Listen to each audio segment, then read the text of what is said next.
மாநில சுயாட்சி நாயகர்னு இந்த விழாவுக்கான இன்விடேஷன்ல போட்டிருக்காங்க. அது நான் இல்ல, தமிழ்நாட்டு மக்கள் தான்.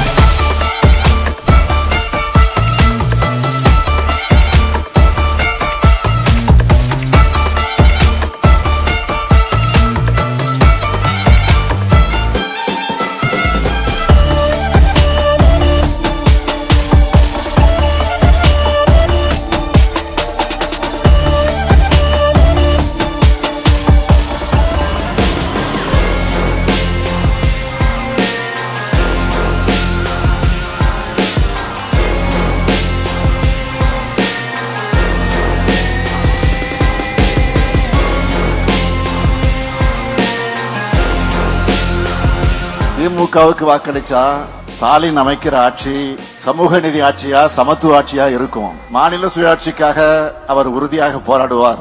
இந்தியாவில் கூட்டாட்சி கொள்கை வெற்றி பெற இறுதி வர வாதாடுவார் நம்பிக்கையோட வாக்களிச்ச தமிழ்நாட்டு மக்கள் தான் மாநில சுயாட்சியினுடைய நாயகர்கள். என்னை பொறுத்த வரைக்கும் வெற்றி என்பது டீம் ஒர்க். அதனாலதான் சில நாட்களுக்கு முன்னாடி இந்த தீர்ப்புக்கு துணை நின்ற நம்முடைய வழக்கறிஞர்களுக்கு பாராட்டு விழா நடத்தணும்.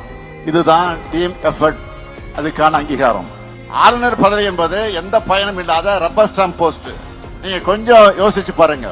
உங்க காலேஜ் இருக்கிற இடம் மாநில அரசோடது. உங்க ஆசிரியர்களுக்கு சம்பளம் தர்றது ஸ்டேட் கவர்மெண்ட். மாணவர்களுக்கான உங்களுக்கு எல்லா வசதிகளையும் செஞ்சு தர்றது ஸ்டேட் கவர்மெண்ட். ஆனா உங்க யூனிவர்சிட்டியோட நிர்வாகத்தை கவனிக்கிற விசிய ஆளுநர் நியமிக்க முடியுமா? எந்த வகையில நியாயம்? அதனாலதான் கோர்ட்டுக்கு போவோம்னு டிசைட் பண்ண. மாண்புமை உச்ச நீதிமன்றத்தின் நீதியரசர்கள் பர்த்திவாலா அவர்களும் மகாதேவன் அவர்களும் அடங்கிய அமர்வு அரசியலமைப்பினுடைய வழி நின்று தெளிவான தீர்ப்பை வழங்கி பல ஆண்டுகளாக நிலவின ஒரு பிரச்சனைக்கு முடிவு கட்டியிருக்காங்க.